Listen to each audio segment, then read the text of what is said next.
Welcome to the Woman Who Makes Things Happen show. My name is Agnes van Rhijn, and I'm a life and business success mentor for female entrepreneurs and small business owners who want to be successful, whatever that means to them, but on their own terms.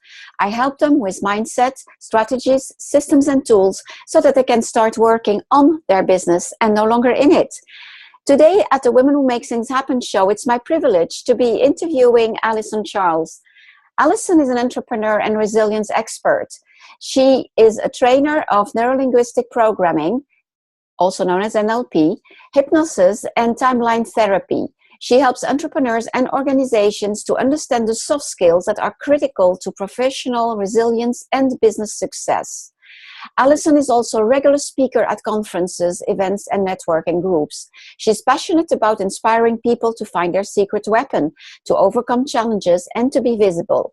She's also a talented singer, bringing sass and verve to concerts and chorus around London, including the Royal Albert Hall and corporate events. Welcome to the Woman Who Makes Things Happen show, Alison. How are you? Hello, Agnes. I'm very well, and thank you for welcoming me today. I'm very pleased to have you. So I have to say that you are a member of Athena, because now I'm saying to my listeners that I'm the owner of the Athena Female Network. And so I'm always delighted when I can interview members of the network. So Alison, tell us your story. So I started off my life in the military. That's all I'd wanted to do from the age of, I think about 14. I come from a military family and that was my passion. But unfortunately for me, it wasn't to be my life purpose because I had an accident and got medical discharge. So by the time I was 22, my military career was already over and I was having a rethink and ended up falling into corporate life without much of a vision or a mission or a real idea of where I wanted to drive.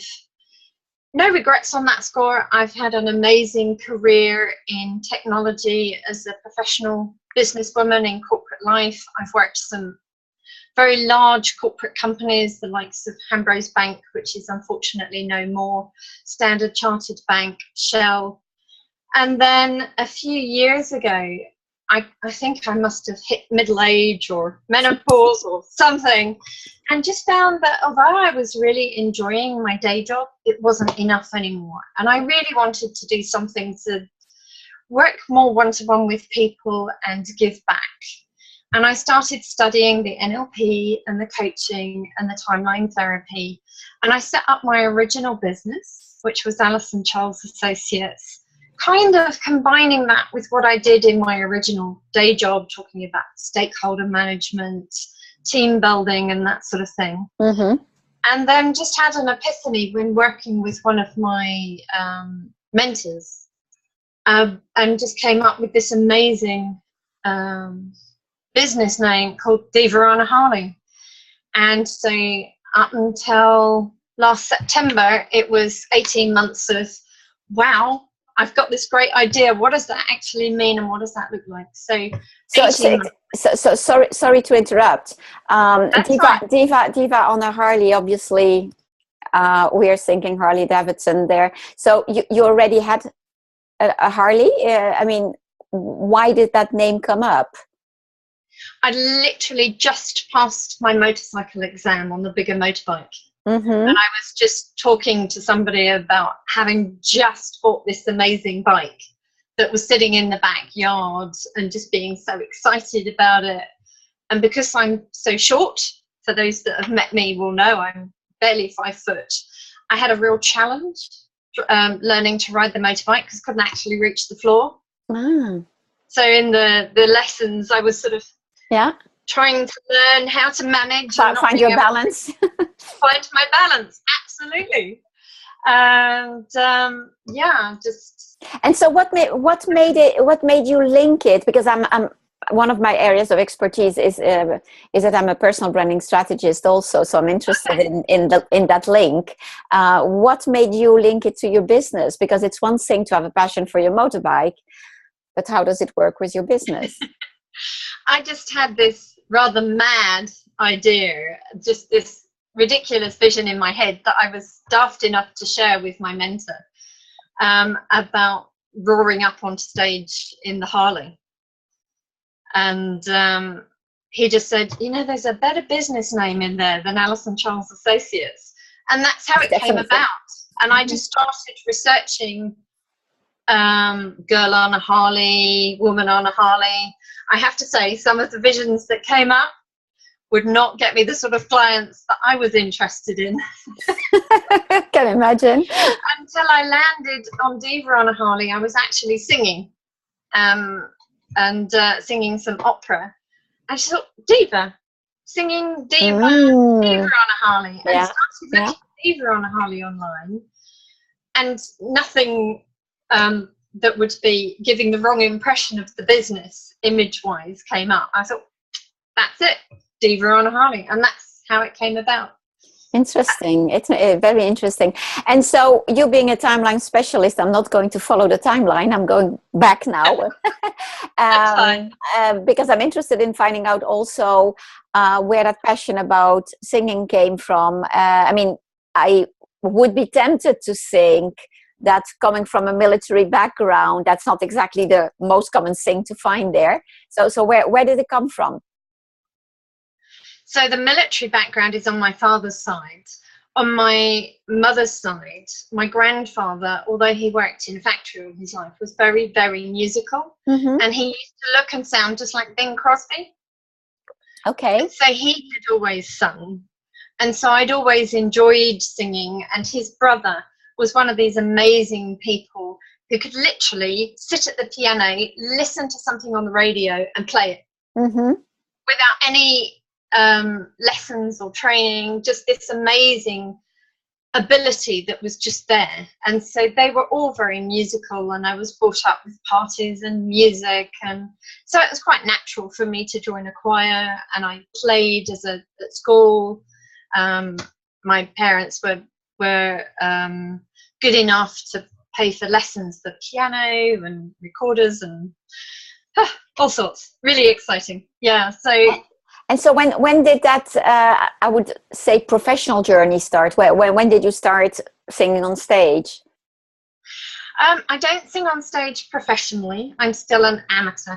Okay. So I don't get paid on stage.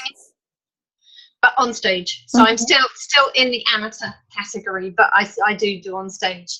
In my 20s, I sang with a lot of choirs, not really much on the solo front. But the odd solo with choirs, and that's developed more recently. Now I am looking to do a little bit more solo work. I've gone back to singing lessons. I'm developing my voice a bit more again, which it's amazing. You can just carry on developing your voice at any age. And now looking also, when I speak, I incorporate the songs. Excellent. And so that's the Diva part. Let's go back to your motorbike and link it to your business. So what metaphor what analogy would you make with your motorbike and the work you do? It's all about pushing boundaries, the fact that it doesn't matter what's happened to you in the past. It's how you respond to it that makes the difference. And so for me, the vision of the open road and being able to overcome that imbalance, to gain that balance and ride the bike, it's that wonderful sort of whoosh. Here we go, pushing boundaries, overcoming adversity and achieving amazing stuff. I'm always talking about stepping into the driver's seat of your life. So that's something that I visualize very well with your motorbike as well. So yeah, there we sit in the driver's seat. Absolutely. So your expertise is in resilience. Tell us more about that. How did that come up? Well, obviously at 22, there was already something that pushed you in a way to react to life circumstances. Is there more? Yes, so I'd had a really amazing childhood. It had been very protected, very safe. And then I was out with a friend at 18 and drinking, partying, having friends, socializing in somebody's house that I didn't know. As you do at 18, talking to people, socializing, and before I knew it, I was raped. Oh, interesting. Yeah. So yeah, that threw my world into absolute disarray, as you can imagine. I can imagine. And it was after that I joined the army. So that combined with the medical discharge from the army, and then some later stuff. I had a nervous breakdown at 2011. So there's been some key things that I've really had to push my own boundaries and learn how to move on and not let it destroy me. So yeah, as you say, you've learned to move on. You've learned not to let circumstances destroy you. So you've made it the basis of your work, I understand. Yeah. And so how do you, or I should say, what are the key learnings, and what is it that you're teaching your clients essentially? My main message from all that I've been through is it isn't about what happens to you. What I'm teaching clients isn't something that's going to amazingly protect them and stop life happening to them, because it does. You can't stop the trauma. Life happens. Dying, life is life. But you really can choose how you respond to that. And that's a journey that you can take with clients to say, yes, whatever their particular thing is that's holding them back. And it can be something that's happened to them, like to me, or it can be a fear that's an inbuilt fear. For example, one that I come across a lot is fear of public speaking. Oh, yeah. That's holding them back. So it doesn't necessarily have to be something that's happened. It can be something, an innate sort of fear that they've always had that's holding them back. And it's about learning how to manage that and move forwards and overcome it. Not let it be a blocker anymore. Yeah. I always say that don't let rewind. Learn how to use fear as a fuel instead of letting it paralyze you. Because fear will always be there. Fear is the basis of all our behaviors to more important degree or not. But it's learning that. Yeah. And so I'm just thinking all of a sudden you do public speaking, you teach public speaking as well, right? Yes, I do. Yeah. Okay. So it's not the resilience only. So in fact you do have two hats. Yes, I do. You better be balanced on your Harley. So and that links to the singing and the speaking part, of course. Okay, yeah, excellent. So who are the people you are working with? Because in your biography, I read also about corporations, but corporate work. But so who are your ideal clients? Where are you helping? So I work with a variety. So I do work with small business entrepreneurs. From that perspective, that it can be quite a lonely, scary place. You often have a lot of stresses, a lot of balances in life. You may need to step up in front of an audience to sell your business, sell your product, or talk about your expertise. So I find that a lot of networking, like Athena Network, is amazing for meeting small business owners. But also, it's not that different running a team as a corporate business person. No. So it translates. There's a lot of synergies.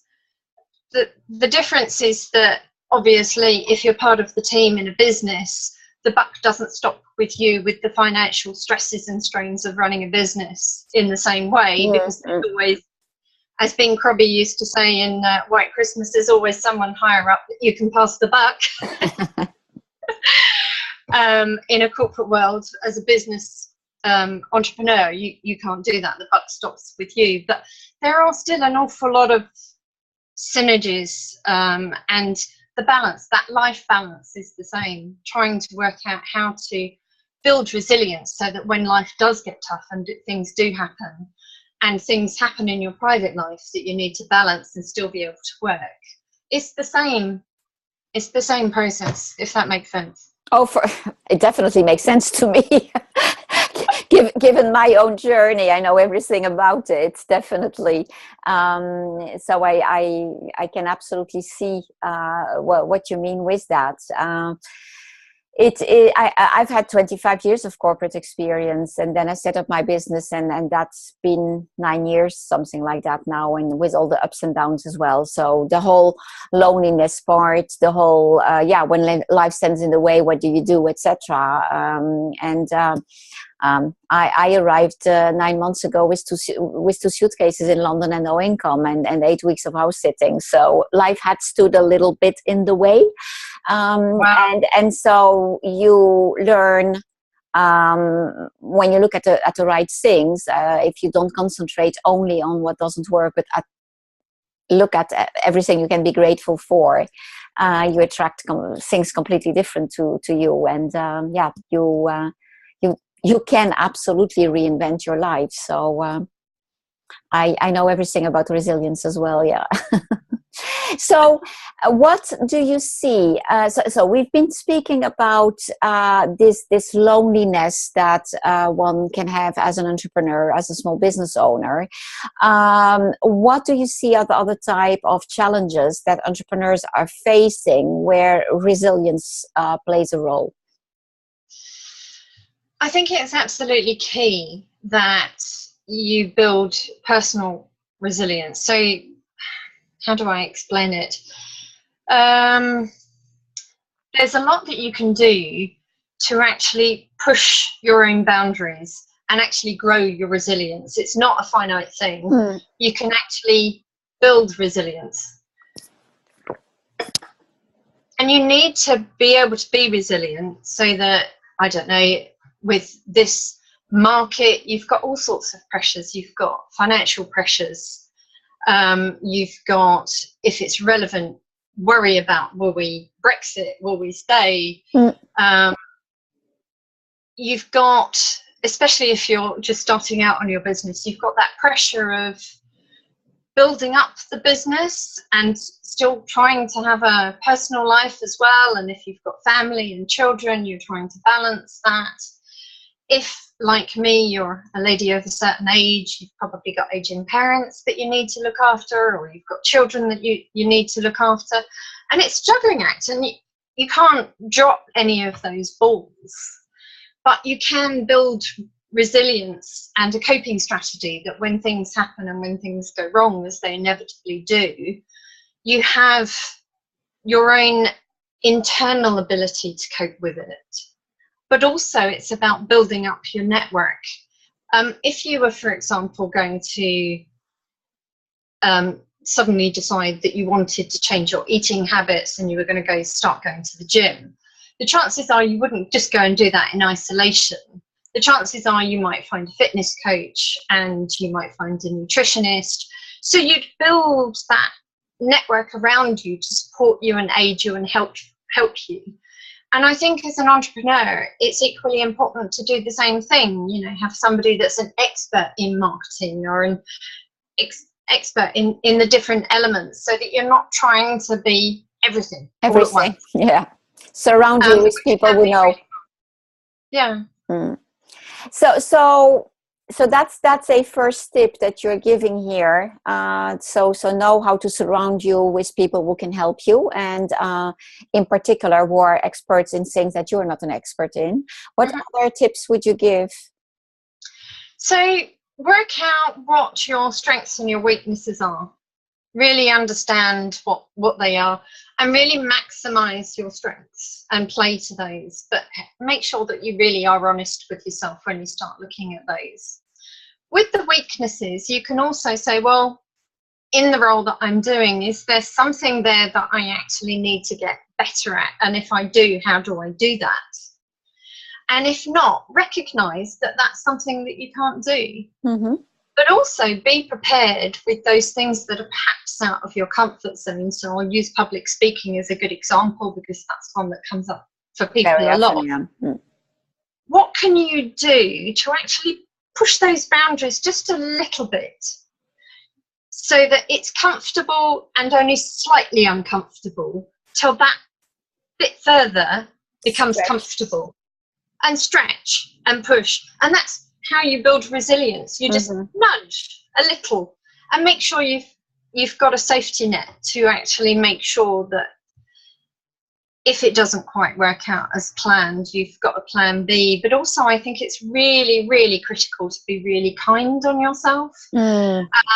Think about, okay, don't think of anything as a failure. Think of it as a not quite achieving what you wanted to achieve. So look at it as a learning process, and then see what you have to change.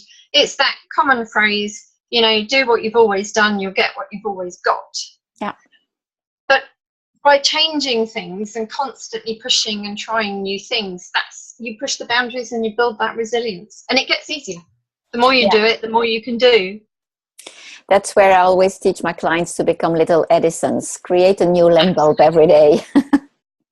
Yeah, absolutely. And so I'm asking them to, so I'll ask them to set an intention in the morning, but in the evening, I'm asking them to review their day and celebrate what worked well, what they can be proud of, because we tend to forget that.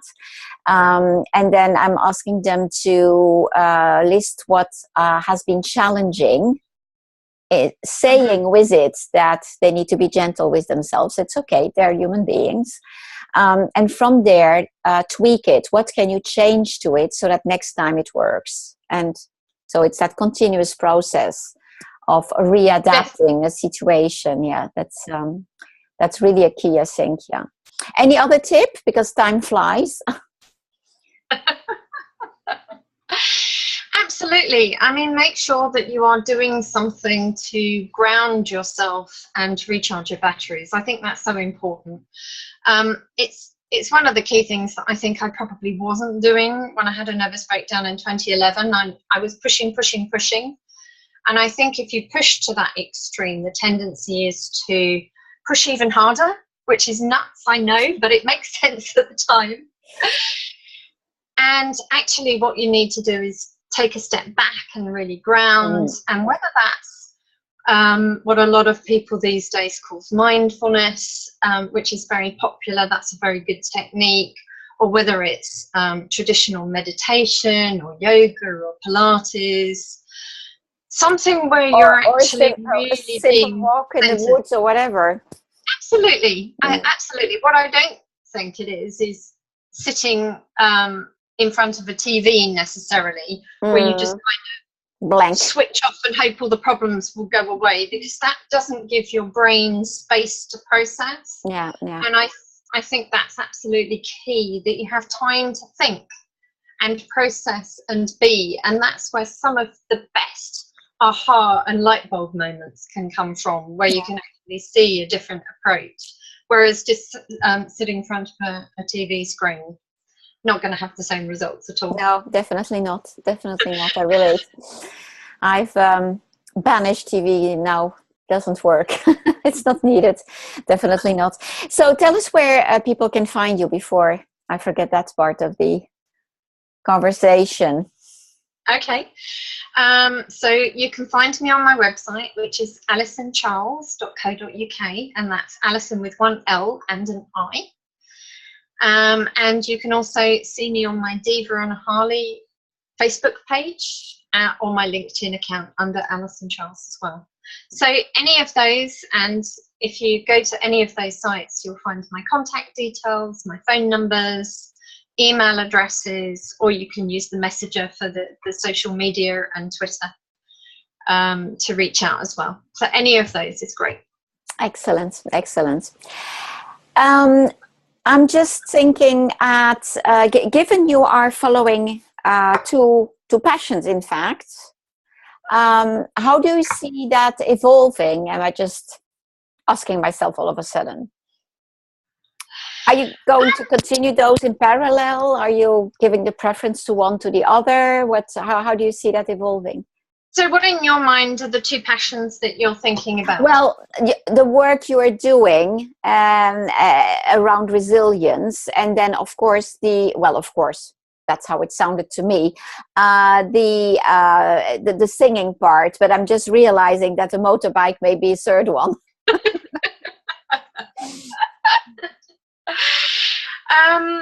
Yeah, the singing, for me, I want to see where I can go with that, and I don't know what the limit is with that yet. But I'm with my keynote speeches that I'm doing now. I'm actually incorporating the singing into the speeches to make it unique and different. And I'm looking at, for the 4 keynotes, different songs that actually really bring out the essence of those speeches and the words that are really meaningful. For example, I'm kind of poking fun at myself. I have a keynote speech called Diva on Harley, and I have a song called I Want to Sing in Opera, but it's actually not a serious song. It was sung by Wilkie Bard on the music hall stage, and it's just poking fun. And it's just having fun with it. And I still belong to a couple of choirs, and I sing with those. So that's still ongoing. So yeah. I'm just thinking. I didn't ask. When you're speaking, are you speaking about resilience? What's your topic or topics?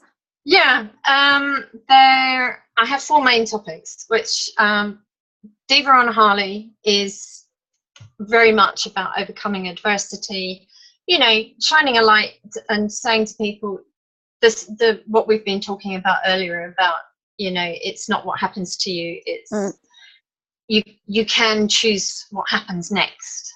So that's Diva on a Harley. I've got a second one called Stuck in One Gear, or sometimes I call it Building Resilience in a Modern World. And that's very much about the resilience coaching and strategies for dealing with life stresses and strains. And then I have a fun one called Expecting Someone Taller. And that's just because I'm quite short, but I tend to project quite well. There's this whole thing about confidence and height tend to be correlated in people's minds. And it was just a fun thing because so many times I'm speaking to people on the phone and then I meet them in face to face, and you know what it's like. You have that conversation about what you actually expected and whether they meet expectations. And something I always get is, oh, I expected you to be taller. And it's quite funny. And I think because I use my diaphragm and I project my voice because of the singing. So that's just to look at, just a fun look at height and stage presence and breathing and how to be a big person in a little body on a Harley, of course. On a Harley, of course. And then the last one is about finding your secret weapon. So for me, it was my Harley, but that's around finding your passion. And it doesn't have to be a Harley Davidson. It's about finding passion in everyday life. So they're the 4 main topics. Fascinating. Just to bounce back on the third one, you made me suddenly remember my father was a very short person, so I don't know in foot how much that is, but he was 161, which for a man is quite small. But I've only come to really realize his height, if I can say so, something like 4 or 5 years ago. I've always seen him as a big man, as a tall man, because he had that presence. Exactly, it's exactly what you described. It's funny. So that was just between brackets. Alison, time flies, so we have to go and say goodbye. The good news is I will see you at Athena again, and so thank you very much for being here. For being my guest, and for the viewers of this interview, if you too want to reinvent your life or step into the driver's seat of it with or without a Harley, you can have a complimentary call with me so that we can find out how I can help you achieve that. And for doing that, you just go to my website and there is a contact tab where you can schedule a call. And my website is www.agnesvanrhijn.com, and that is ANYESVANRHIJN.com. See you in the next interview. Thank you so much. Goodbye.